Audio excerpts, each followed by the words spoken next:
ये रास्ते, ये वादियाँ और ये टनल्स, लंबी लंबी टनल्स जिसमें अंधेरे से थोड़ा डर लगता है, लेकिन जैसे ही बाहर निकलते हैं इतना सुंदर नज़ारा आपकी आँखों को बरबस अपनी ओर खींच लेता है। पंचगनी एक प्रसिद्ध हिल स्टेशन जो महाराष्ट्र के सतारा ज़िले में स्थित है। ये शहर अपनी प्राकृतिक सुंदरता, शांत वातावरण और शैक्षिक संस्थानों के लिए प्रसिद्ध है। यहाँ पहुँच करके हम अपने स्टे पर पहुँच गए क्लब महेंद्रा शेरवुड, जहाँ पर वार्म वेलकम के बाद हमने एक कोज़ी कंफर्टेबल स्टे लिया, रात में थोड़ा आराम करा और अगले दिन का पैकेज बुक करके हम निकल पड़े पंचगनी को एक्सप्लोर करने के लिए। सबसे पहला अट्रैक्शन रहा भिल्लार वाटरफॉल, जो कि मॉनसून में ही देखने को मिलता है और बहुत खूबसूरत है। दूर से एक व्यू पॉइंट से इसको देखा हमने। इसके पानी के गिरने की आवाज़ हमें दूर से सुनाई दे रही थी और ये नज़ारा बहुत सुंदर था। मॉनसून में अगर आप पंचगनी महाबलेश्वर घूम रहे हैं तो ये बेस्ट सीज़न है यहाँ पर जाने का, क्योंकि इस समय आपको यहाँ के वाटरफॉल्स पानी से भरे हुए मिलेंगे और उनकी सुंदरता में चार चांद लग जाते हैं। वैसे पंचगनी और महाबलेश्वर में टूरिस्ट प्लेसेस पर घूमने का सबसे अच्छा रास्ता है टैक्सी करके पैकेज बुक कर लेना। हम अपने सेकंड पॉइंट पर पहुँचे, पारसी पॉइंट, जो कि एक बहुत सुंदर व्यू पॉइंट है। यहाँ से आपको नीचे कृष्णा डैम, कृष्णा वैली दिखाई देती है।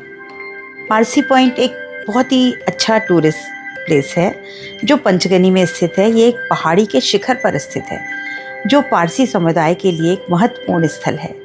यहाँ एक अग्नि मंदिर है जो पारसी समुदाय के लोगों के लिए एक महत्वपूर्ण पूजा स्थल है। उस मंदिर के भी हमने दर्शन किए और साथ ही कुछ फ्रूट चाट,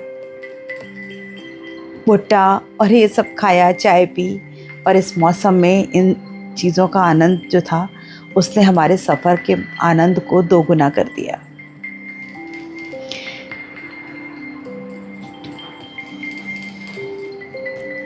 यहाँ से नीचे का नज़ारा बहुत सुंदर था।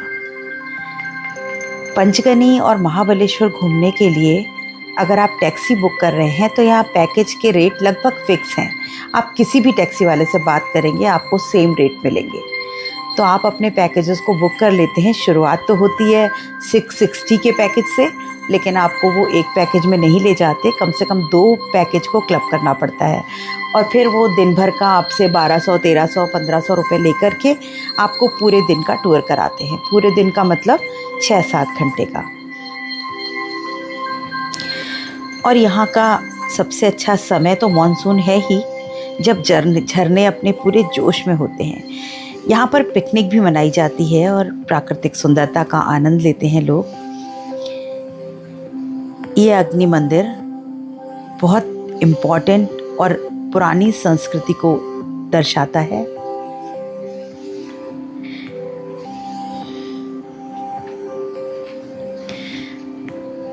दूरबीन लगी हुई है, आप यहाँ उससे टेलीस्कोप से दूर तक का व्यू बहुत अच्छे से देख सकते हैं।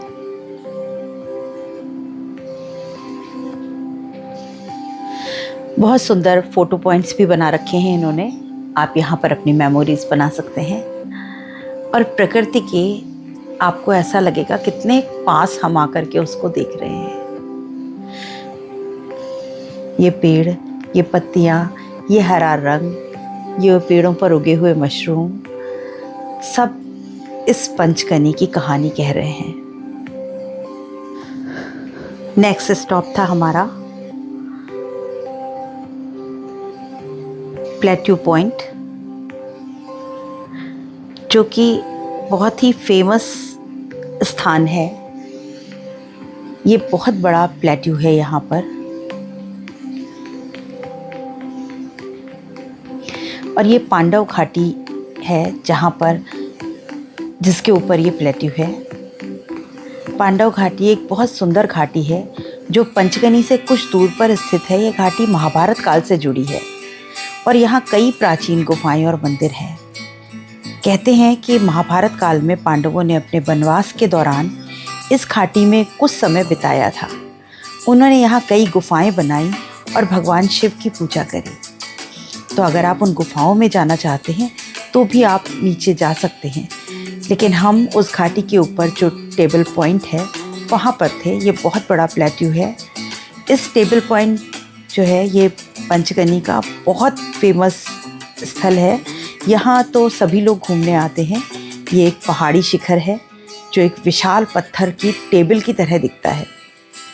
उसके बाद उन्होंने हमें दिखाया पांडव चूल्हा।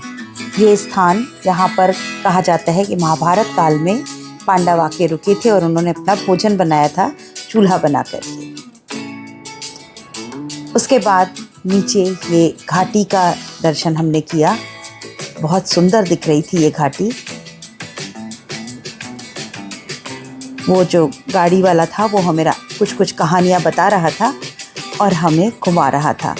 तो 3-4 पॉइंट हम इस तरह से हमने देखे। नेक्स्ट पॉइंट हम पहुँचे पांडव पाद, यानी कुछ चरण जैसा निशान बना था और उसको बताया उसने कि ये पांडव पद हैं, उनके पैरों के निशान हैं और बहुत बड़े बड़े निशान हैं। तो ये हमें मानना पड़ेगा कि उस समय बहुत बड़े विशालकाय मनुष्य हुआ करते थे, तो इसलिए ये उनके चरण होंगे। ये सब शूटिंग पॉइंट्स थे। राजा हिंदुस्तानी और भी पता नहीं कौन सी कई मूवीज़ के नाम बताए कि यहाँ पर उनकी शूटिंग हुई है। लेकिन ये जो गाड़ी वाले हैं ये आपसे जितने पैसे लेते हैं 800 रुपये या 1200 रुपये, और बोलते हैं कि हम आपको 8-10 पॉइंट दिखाएंगे, ऐसा कुछ नहीं है। आसपास ही कुछ कहानियाँ बताते हैं और दिखाते हैं। तो ऐसा लगा जैसे हमें चीट किया गया हो। तो मेरा सजेशन है, अगर आप यहाँ आ रहे हैं तो अपने आप वॉक करके घूम लीजिए। वीडियो आपने पहले ही देख लिया होगा और आपको सब पता लग जाएगा। थोड़ी दूर ले जा कर के कहते हैं कि अब आगे टांगा नहीं जाएगा, आप पैदल ही देख लीजिए।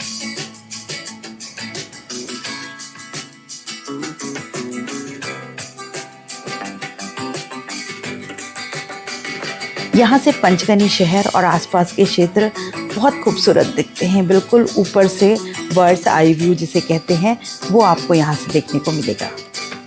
एक बार एक राजा ने अपनी रानी के लिए एक सुंदर महल बनवाया था। रानी ने राजा से कहा कि वह एक ऐसी जगह देखना चाहती है जहाँ से पूरे शहर को देख सके। तो राजा ने ये टेबल पॉइंट का निर्माण करवाया जहाँ से रानी पूरे शहर को देख सकती। ओवरऑल जगह बहुत अच्छी है। आप यहाँ आकर के आपको बहुत मज़ा आएगा क्योंकि यहाँ का मौसम बहुत अच्छा है और आप बहुत सारी फ़ोटोज़ खिंचा सकते हैं। मैंने भी यहाँ को पूरा एंजॉय किया, खूब फ़ोटोएं खिंचाई और ये जो घोड़ा गाड़ी थी इसको भी मैंने एंजॉय किया। आपके कम से कम 3 घंटे 4 घंटे यहाँ आसानी से बीतेंगे और बड़े अच्छे मौसम में। तो एक्चुअली पंचगनी महाबलेश्वर पहाड़ी स्थानों पर घूमने का आनंद यही है कि आप हल्की हल्की धूप हो, हल्के हल्के बादल हों और पहाड़ हो और ये मौसम हो, उसका आनंद लें। यहाँ पर ये एक ऑडिटोरियम जैसा बना हुआ है, बिल्डिंग पुरानी बिल्डिंग है, वो भी हमने देखी। और एक ये रोड थी, यहाँ पर हमें रोक दिया, उसने छोड़ दिया और बोला आप अपने आप आगे जा कर के कुछ व्यू पॉइंट्स देख लीजिए। तो हम पैदल चढ़ पड़े कुछ व्यू पॉइंट्स देखने के लिए।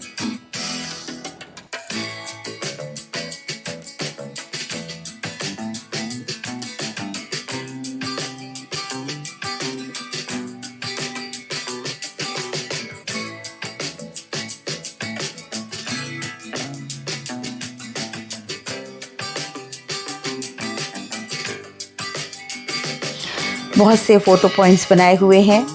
ये छोटे छोटे जो फूल निकले हुए हैं घास में, यहाँ पर इसको फ्लावर वैली भी कहा जाता है।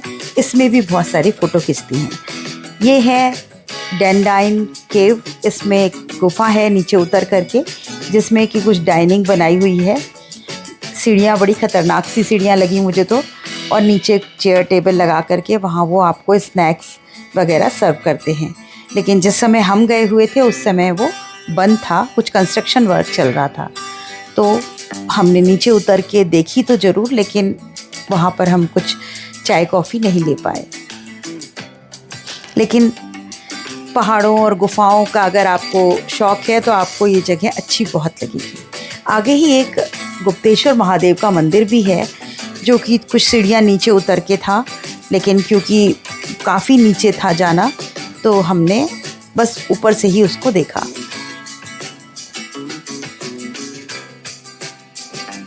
बीच में एक ये बहुत बड़ा पॉन्ड बना हुआ है। इसकी बहुत महत्ता है। कहते हैं कि पांडवों ने यहाँ पर आकर के स्नान किया था, तो इसमें जो है आप अगर स्नान करते हैं या इस जल का छिड़काव अपने ऊपर करते हैं तो आपके सभी पाप धुल जाते हैं। और ये जो पॉन्ड है यहाँ पर गणेश जी का और देवी प्रतिमा का विसर्जन करने के लिए लोग ऊपर चढ़ कर के आते हैं और यहाँ विसर्जन करते हैं। तो ये पंचगनी टेबल पॉइंट प्लेट्यू, जो कि इंडिया का सेकंड लार्जेस्ट प्लेट्यू है। आसपास कुछ शॉप्स हैं जहाँ आप चाय कॉफ़ी ले सकते हैं। नेक्स्ट स्टॉप था हमारा मिनीज़, जो कि चिक्की शॉप थी। यहाँ पर स्पेशल चिक्की पंचगनी में बनती है, सॉफ्ट चिक्की, अंजीर की, स्ट्रॉबेरी की, कुछ जेलीज़, तो वो सब आप देख सकते हैं और यहाँ से परचेज़ कर सकते हैं। वैसे ये पॉइंट सारे ही टैक्सी वाले आपको यहाँ लेकर जाएंगे, जिससे कि आप कुछ शॉपिंग करें और उनका कुछ मार्जिन बने। तो खैर, घूमने निकले हैं तो ये सब पॉइंट्स भी ज़रूर देखते हैं और कुछ ना कुछ शॉपिंग करनी ही होती है। तो हमने भी कुछ शॉपिंग करी और दूर से ही उन्होंने बाहर से ही हमको अपनी फैक्ट्री भी दिखाई कि वहाँ किस तरह से ये चिक्की बनती है।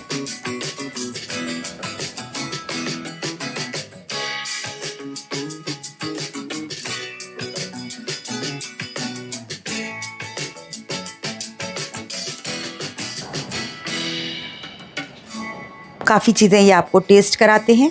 आप टेस्ट करने के बाद आपको जो पसंद आए वो यहाँ से शॉप कर सकते हैं। कुछ डिस्काउंट भी देते हैं ये 5%, 6%। तो हमने भी कुछ गिफ्ट हैम्पर्स ले लिए थे घर के लिए।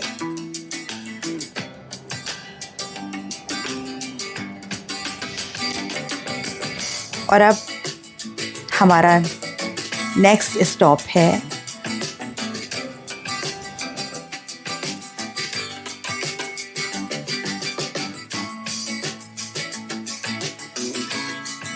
नेक्स्ट डेस्टिनेशन था हमारा मैप्रो गार्डन, जो कि अपने आप में एक 3-4 घंटे का प्लेस है, जहां आपको इतना समय तो लगेगा ही।